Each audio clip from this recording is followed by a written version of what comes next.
ចូលស្ដាប់18ចំណុចខាងក្រោមដើម្បីយកឈ្នះចិត្តមនុស្ស 1. ចូលផ្ដល់ការយកចិត្តទុកដាក់ទៅលើអ្នកដែលយើងតាក់ទងជាមួយ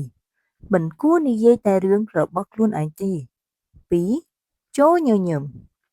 3. ចាំឈ្មោះអ្នកនោះឲ្យបានហើយហៅឲ្យត្រូវ 4. ផ្ដល់ការចាប់អារម្មណ៍លើរឿងដែលគេនិយាយធ្វើខ្លួនជាអ្នកស្ដាប់ដ៏ល្អ 5. និយាយតែរឿងដែលគេឆ្លក់បង្វេងរឿងដែលគេយល់ដឹងនិងចូលចិត្ត 6. ធ្វើឲ្យគេយល់ថាគេជាមនុស្សសំខាន់ឬមានចំណុចល្អក្នុងខ្លួនគេដោយភាពស្មោះត្រង់និងចិត្តស្និទ្ធ 7. ជៀសវាងការប្រកែកទាស់ទាញគ្នា 8. បង្ហាញការគោរពចំពោះការយល់ឃើញរបស់គេ 9. បើយើងខុសចូលទទួលកំហុស 10. និយាយសម្ដីពីរោះទន់ភ្លន់ដោយមិនរំលឹករឿងជម្លោះមកនិយាយ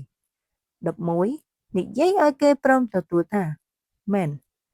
ដោយរហ័សនិងចិត្តស្មោះសរ 12. បណ្ដោយឲ្យគេនិយាយឲ្យពេញទំហឹងដោយការមិនកាត់សម្ដីគេ 13. ធ្វើឲ្យគេយល់ថាគំនិតនោះជារបស់គេហើយគេនឹងស្របតាមយើងដោយងាយទោះបីគំនិតនោះជារបស់យើងក៏ដោយ 14. ព្យាយាមសម្លឹងមើលនិងចាប់គោលគំនិតរបស់គេឲ្យបាន 15. បង្ហាញពីភាពរំភើបចិត្តលើការគិតរបស់គេ 16. និយាយពីចំណុចខ្លាំងរបស់គេឬរឿងដែលគេចង់និយាយ 17. សង្កត់ធ្ងន់ទៅលើការយល់ឃើញរបស់គេថាជារឿងគួរឲ្យចង់ស្ដាប់ 18. និយាយញុះឲ្យកើតការធ្វើតាមដើម្បីឲ្យគេដឹងថា